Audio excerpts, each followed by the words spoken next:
Hello everyone, I am Dr. Ritu Agarwal and I am going to present a case today on mitral annular dysjunction. So this is a first case. He's a 55 years old male with PVC.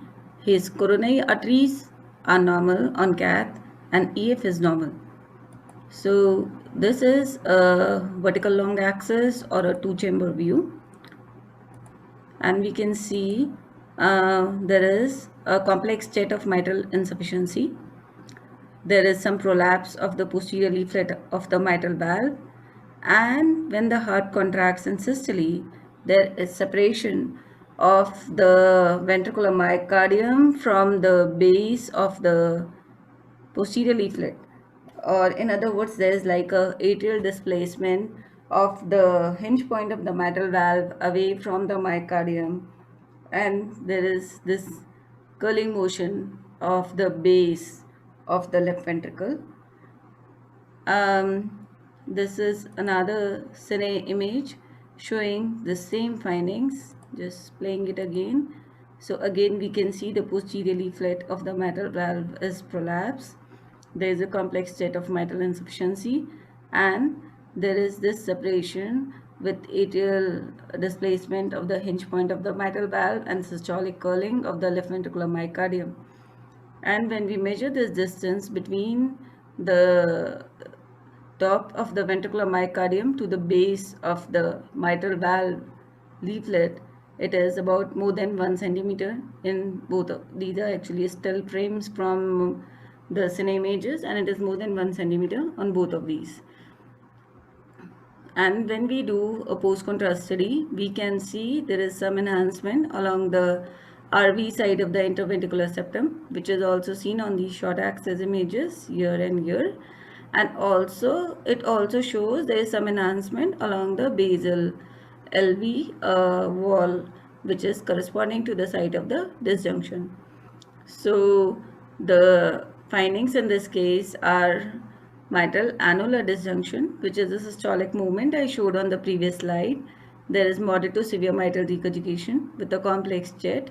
There is prolapse of the posterior leaflet of the mitral valve, and there is focal areas of enhancement in the basal introlateral wall and the RV side of the interventricular septum.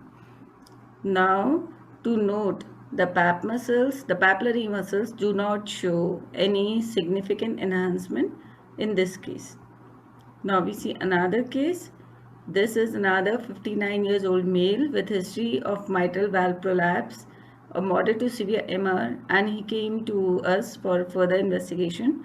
So these images again show there is prolapse of the posterior leaflet of the mitral valve with a complex jet, and these are diastolic and these are systolic frames. So in diastole we see there is no separation. There is like very minimal separation from the base of the posterior leaflet of the mitral valve and the myocardium, and in systole there is definitely again separation, which is mitral annular dysjunction.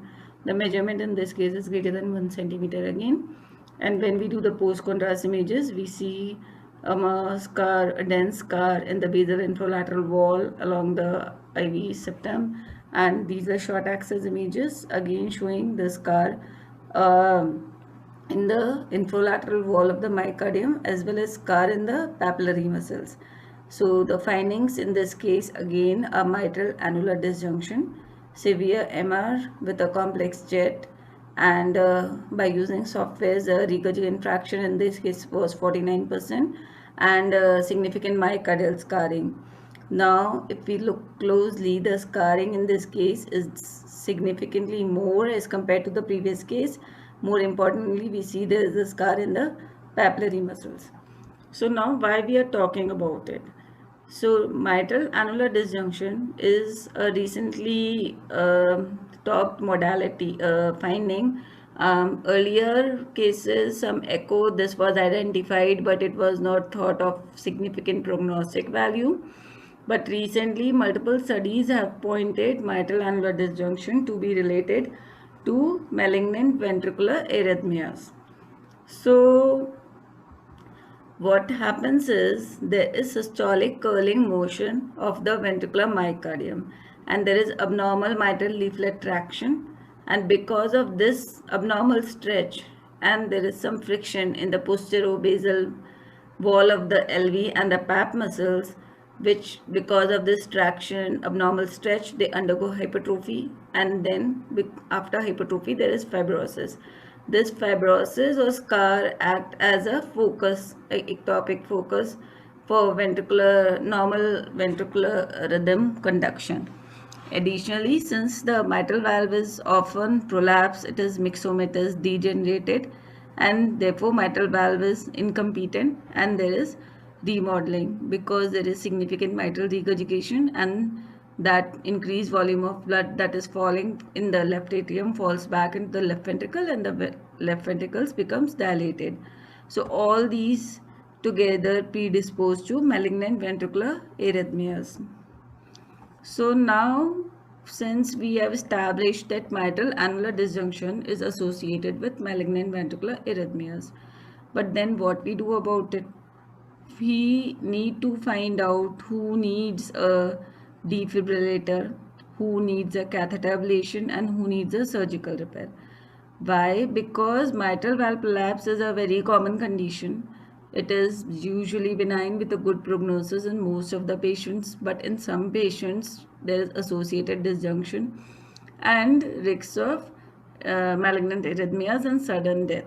So we do a risk stratification. So we find the personal history, female patient with history of pre-syncope or syncope, and on physical examination giving a typical mesosystolic click, on ECG with the inversion in the T wave, a QTC prolongation or abnormalities in the ST segments, and a Holter giving a polymorphic or right bundle branch pattern of PV polymorphic ventricular rhythms like in a first case, or complex ventricular arrhythmias like in a second case, or echo showing mitral annular dysjunction and the ventricular curling motion. So if we see all these or most of these, then we send the patient for a CMR. So CMR is an expensive test. Not every patient we do a CMR. So when we have all these pre-CMR boxes checked out, then we send the patient for CMR, and if we see a scar, late gadolinium enhancement in the basal introlateral wall and in the papillary muscles, then we send the patient for a EP study and to find out whether these scars are the definite source of arrhythmias or it's coming from the Purkinje tissues, and then we try to ablate those areas, do a targeted catheter ablation or a surgical repair, and if neither of it is feasible, then we put a prophylactic ICD so that the patient doesn't have a malignant arrhythmias. So that was all about today's case. So take-home points are mitral valve prolapse is a very common condition, is relatively common, I wouldn't say very common, is relatively common condition with about 2% incidence and has overall good prognosis. It is associated with malignant arrhythmias and sudden death in a small subset of young and middle-aged patients. Now, bileaflet prolapse, papillary muscle fibrosis, mitral annular dysjunction are linked with increased risks. And CMR is an important part of the workup because it shows us the prolapse, it shows us the dysjunction, it shows us the distance as the risk increases with increasing distance. It also shows us the papillary muscle fibrosis, which is only seen on CMR and not in any other modality. Thank you so much for your time.